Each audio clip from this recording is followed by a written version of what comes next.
Hello class 9 वाले बच्चों, matters in our surroundings में कुछ इंपॉर्टेंट एनसीईआरटी क्वेश्चंस जो लोग वीडियो का टाइटल देख करके आ गए हैं, ये मत समझ लेना कि एनसीईआरटी का सारा क्वेश्चन इस वीडियो में मिलेगा।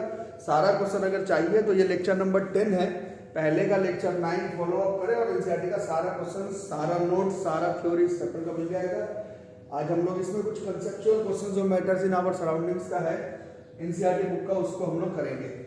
तो चैप्टर मैटर से स्टार्ट हुआ था, तो पहला क्वेश्चन है which of the following are matter. इसमें से कौन कौन सा मैटर है? तो चॉक सॉलिड मैटर है, एयर गैस मैटर है, लव इज अ फीलिंग ये मैटर नहीं है, स्मेल ये भी जो है वो सेंस है, ये भी जो है वो मैटर नहीं है, हेट ये फीलिंग है, आलमंड बादाम सॉलिड ये है, थॉट ये सोच है, ये नहीं है, कोल्ड नहीं है, कोल्ड ड्रिंक है, स्मेल ऑफ परफ्यूम नहीं है। तो चॉक, एयर, आलमंड और कोल्ड ड्रिंक जो है वो मैटर है। दूसरा क्वेश्चन कह रहा है arrange the following in order of increasing density. Density पूरा चैप्टर खत्म हो गया, डेंसिटी का मतलब समझे होगे, फिजिक्स में फिर से पढ़ाया जाएगा डेंसिटी का मतलब, बट अभी आपको मालूम है डेंसिटी का मतलब घनत्व, डेंसिटी का मतलब मास जो कि वॉल्यूम पर लग रहा है, जिसका डेंसिटी जितना ज्यादा होगा वो उतना घना होगा, है ना। तो सबसे कम हमें मालूम है इंक्रीजिंग ऑर्डर पे करना है, इंक्रीजिंग मतलब कम से ज्यादा। तो सबसे कम एयर में ये एग्जॉस्ट जो है वो भी एयर है, बट उसमें डस्ट पार्टिकल्स मिला हुआ रहेगा थोड़ा सा ज्यादा, जो फैक्ट्री वगैरह से निकलता है या चिमनी से घर से ही जो निकले, तो इसके कंपैरिजन में ये थोड़ा सा डेंस होगा।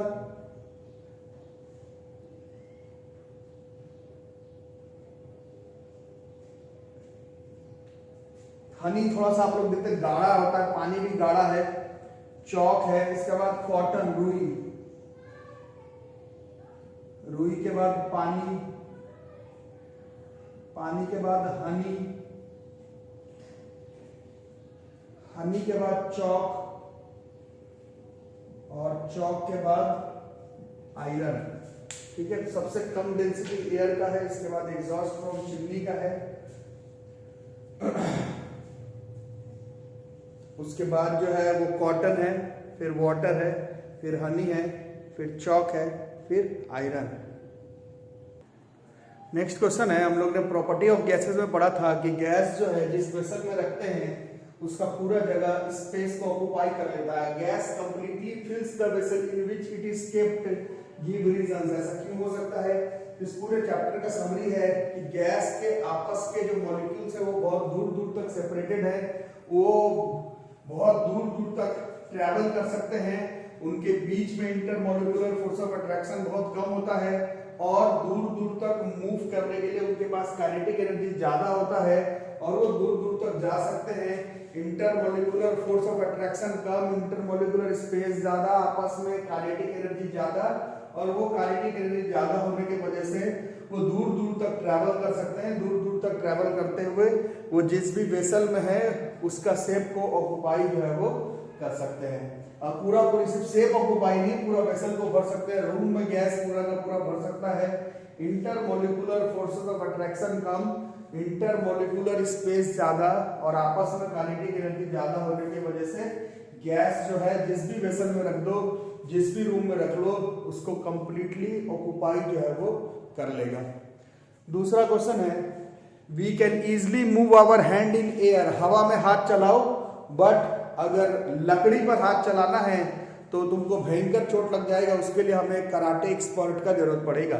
तो इसमें भी वही आंसर है, मॉलिक्यूल्स ऑफ एयर है, इंटरमॉलिक्यूलर फोर्सेस ऑफ अट्रैक्शन बेहद कम है, जिसके वजह से इंटरमॉलिक्यूलर फोर्स ऑफ अट्रैक्शन बेहद कम, तो इंटरमॉलिक्यूलर स्पेस ज्यादा, तो जहां मर्जी वहां पर हम लोग हाथ चला सकते हैं। बट वुड के केस में क्या होगा, वुड जो है वो सॉलिड है, intermolecular space come, intermolecular force of attraction ज्यादा, उस पर हाथ चलाओगे तो चोट लग जाएगा, उसको तोड़ना है, उस पर हाथ चलाना है, तो हमें कराटे एक्सपर्ट की जरूरत पड़ेगी। ठीक है, तो आंसर लिख लिया जाए पहले वाले का, the molecules of gas have high kinetic energy due to which they keep moving in all directions and hence fill the gas in which they are kept.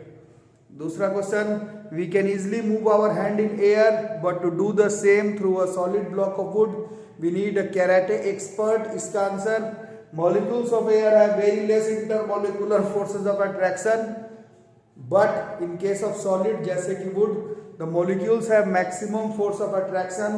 The particles are very tightly bound due to this force.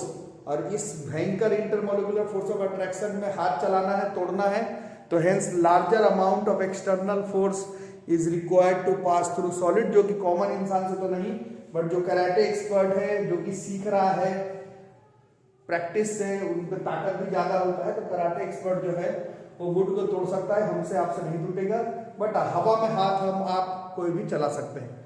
इसको note कर लो।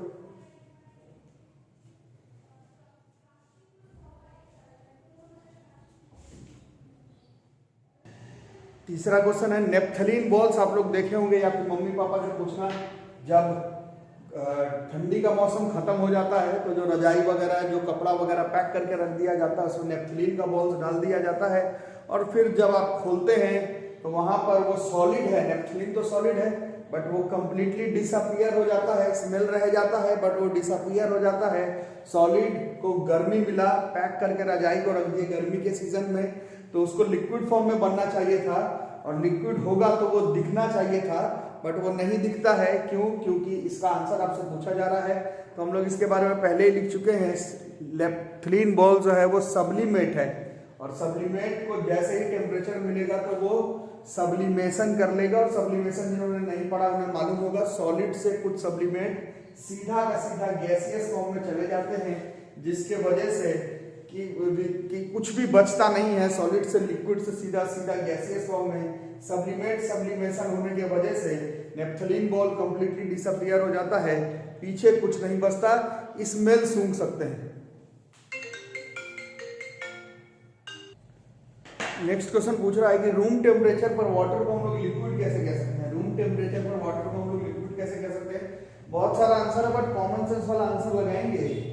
Water का freeze, अगर वो solid form में ice बन जाए तो उसके लिए टेम्परेचर हमें चाहिए 0 डिग्री सेल्सियस, और वाटर अगर बॉइल कर जाए, गैसियस फॉर्म में चले जाए, तो वहां पर उसको टेम्परेचर चाहिए 100 डिग्री सेल्सियस। बट हमारा रूम टेम्परेचर जो है वो 25, 30, 35 के रेंज में है, तो ना 0 पर हुआ, ना 100 पर, ना सॉलिड हुआ, ना गैस, तो उस हिसाब से हम लोग कह सकते हैं कि रूम टेम्परेचर पर वाटर जो है वो लिक्विड होता है। यही इस क्वेश्चन का आंसर होगा। Freezing point of water is 0 degree Celsius and boiling point of water is 100 degree Celsius, and room temperature is about 25 से 30 डिग्री सेल्सियस, तो hence water is liquid at room temperature. दूसरा question पूछ रहा है घर पर आपका आयरन का अलमीरा, उसको आप सॉलिड कैसे कह सकते हैं? आयरन का अलमीरा को सॉलिड कैसे कह सकते हैं? रूम टेम्परेचर पर। तो इसमें भी वही आंसर है। आयरन का मेल्टिंग पॉइंट, आयरन को अगर सॉलिड से लिक्विड बनाना है तो भयंकर अमाउंट ऑफ हीट का जरूरत पड़ेगा, जो कि हमारे रूम टेम्परेचर पर नहीं है, और लिक्विड से गैस बनाने के लिए तो और भयंकर अमाउंट ऑफ हीट का जरूरत पड़ेगा, जो कि हमारे रूम टेम्परेचर पर नहीं है। रूम टेम्परेचर 25-30 के रेंज में है।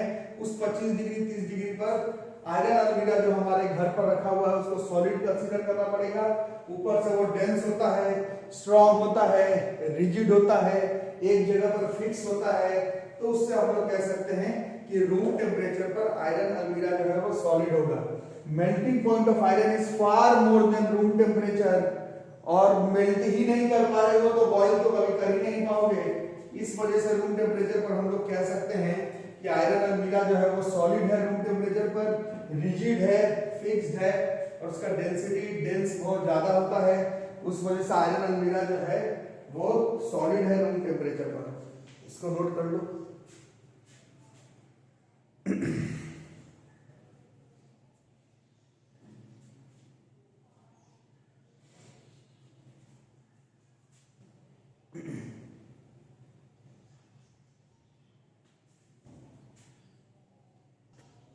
और ये फाइनल समरी, सॉलिड से लिक्विड से गैस, ए है, बी है, फिर डी है, फिर सी है, ऊपर ई है और एफ है। इसको हमें पहचानना है, नाम लिखना है। चैप्टर का समरी हो गया। तो सॉलिड से लिक्विड को कन्वर्ट कर रहे हैं, सॉलिड से लिक्विड को कन्वर्जन, तो क्या क्या कह सकते हैं? ये जो है वो फ्यूजन हो सकता है, और मेल्टिंग हो सकता है सॉलिड से लिक्विड।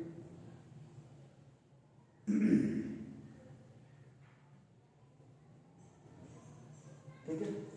और लिक्विड से गैस का नाम बी है, लिक्विड से गैस इवापोरेशन, वेपोराइजेशन,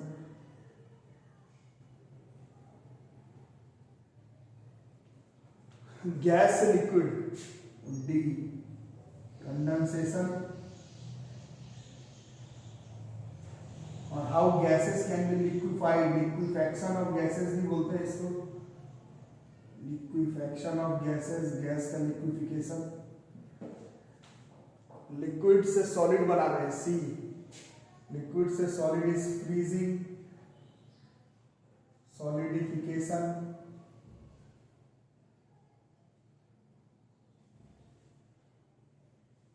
ठीक है।